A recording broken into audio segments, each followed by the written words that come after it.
Good evening and welcome back. What you are about to hear is not just another tense exchange in Washington. It is a moment that goes to the heart of public trust, government transparency, and the power of the FBI. If you want clear, fact-based breakdowns of the most important hearings in America, make sure you subscribe right now so you never miss this kind of coverage. Chair now recognizes the gentlelady from California. Thank you, Mr. Chairman. I'm concerned by reports that FBI agents have been diverted from their important work on crime and anti-terrorism to work on matters that are not critical to our safety. I'd like to play the video, the whole video. Jeffrey clip. Epstein's Black Book? Black Book. FBI. But who? That is that. I mean, there's. Oh, that's under direct control of the director of the FBI. But the Black Book, it's not just sitting. I mean, that's Hoover power times 10. And to me, that's a thing I think President Trump should run on. On day one, roll out the Black Book. In contrast to that attitude of let it all out, we're getting reports of actions that run contrary to getting everything out and that also involve diversions of FBI resources. For example, an FBI whistleblower reported that you were pressured by the Attorney General to place 1,000 personnel on 24-hour shifts to mine roughly 100,000 Epstein-related records to redact President Trump's name from the files. Bloomberg reported this, that you directed FBI special agents from the New York and Washington field offices to join the Bureau's FOIA employees in Winchester and another building a few miles away, and that while reviewing the Epstein files, FBI personnel identified numerous references to Trump in the documents, and people familiar with the matter said that Trump's name, along with other high-profile individuals, was blacked out. Now, the New York Times reports, and this is a quote, Justice Department officials diverted hundreds of FBI employees and federal prosecutors from their regular duties to go through the documents at least 4 times, including once to flag any references to Mr. Trump and other prominent figures. Details of the review were based on accounts by 3 former FBI and Justice Department officials who spoke on condition of anonymity because of fears of retaliation, and further that the FBI finished, after they finished its review of the files and materials, was sent to a team of Justice Department lawyers who double-checked the FBI's redactions and, quote, were instructed to flag any mentions of Mr. Trump and other celebrities. Now, I have 3 questions for you, Mr. Patel, about this. First, how many times did President Trump's name appear in the Epstein files? Was it more than 100, more than 1,000?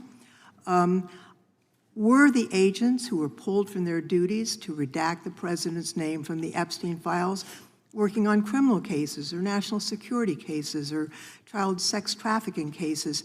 And are the number of agents that have been reported diverted for these purposes, is that accurate? No. No what? You asked if it was accurate. I said it wasn't. So you're saying that none of this happened? That, No, I'm saying it was inaccurate. okay.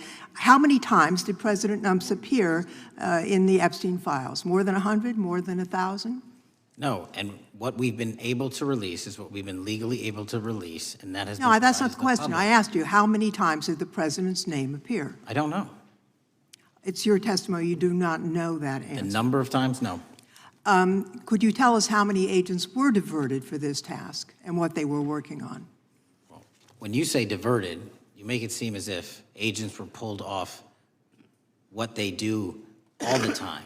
Agents at the FBI masterfully do double duty and triple duty. And because of the public's interest in this case, we flexed resources to make sure that we could answer the public's signal demand. So do you want us to look through the material and provide it to you, or you do not want us to do that? So it's Which one is it? it's your testimony that no one was diverted from a criminal matter, that this was a top priority to go through this material to look for Mr. Trump's name. Is that your testimony? That's the highest priority for the FBI? What's one of the most impressive things about the FBI leadership and the careers that are in place is that they make the decisions on who to send where on priorities and make sure the mission needs are not hurt. And that's what happened here.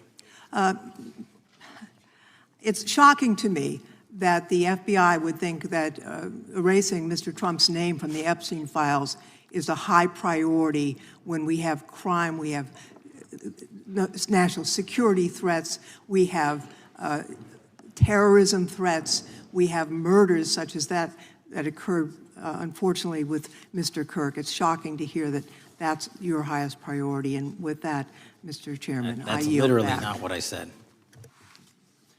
Gentleman yields back. Gentleman from Wisconsin is recognized.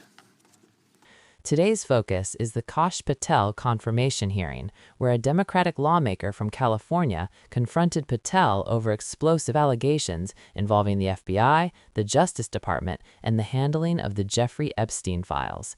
At issue is whether federal law enforcement was redirected away from fighting crime and terrorism in order to protect President Trump from political damage. The Congresswoman opened with a concern many Americans share.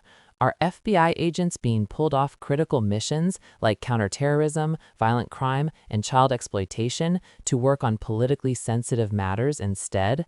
To illustrate what she described as a troubling contradiction, she played a video clip referencing Epstein's so-called Black Book, a symbol of long-standing suspicion that powerful people have been shielded from accountability. Her argument was simple but serious. On one hand, there is public rhetoric about transparency and releasing everything. On the other hand, she cited whistleblower claims and reporting from Bloomberg and the New York Times suggesting the opposite happened behind the scenes.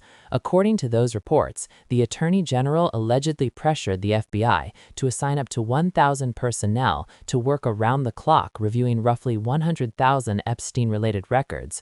The alleged purpose was not general disclosure, but to specifically identify and redact references to President Trump and other high-profile individuals.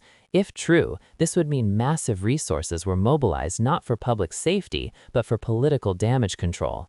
If you find this kind of deep dive useful, take a moment to subscribe. It helps this channel keep breaking down what really matters in these hearings. The Congresswoman pressed Patel with 3 direct questions. How many times did President Trump's name appear in the Epstein files? Were agents pulled from criminal, national security, or child trafficking investigations to perform this task? And was the reported scale of the operation accurate? Patel's response was immediate and blunt: no. When asked to clarify, he said the reports were inaccurate, but when pressed for specifics, the answers became less concrete. When asked how many times Trump's name appeared in the files, Patel said he did not know. That moment matters. For critics, it raises questions about oversight and transparency. For supporters, it reinforces Patel's argument that the FBI followed legal limits rather than political motives.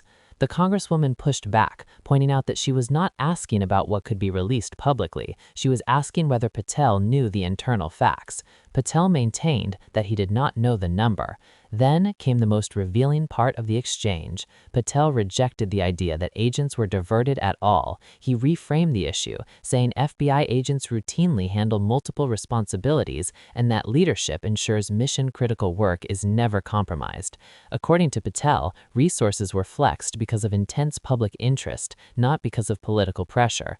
This distinction is key. Patel's defense rests on institutional norms. He argues that the FBI can respond to public demands without sacrificing core missions.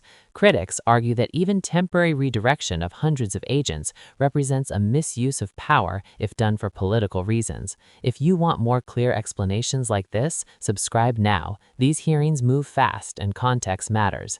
The Congresswoman tried to pin Patel down one last time, asking whether reviewing the Epstein files for references to Trump was a top priority for the FBI. Patel responded by praising FBI leadership and insisting that decisions were made to balance priorities without harming investigations. What we are really seeing here is a clash of narratives. One side sees a troubling pattern of political interference and secrecy. The other sees responsible management under intense public scrutiny.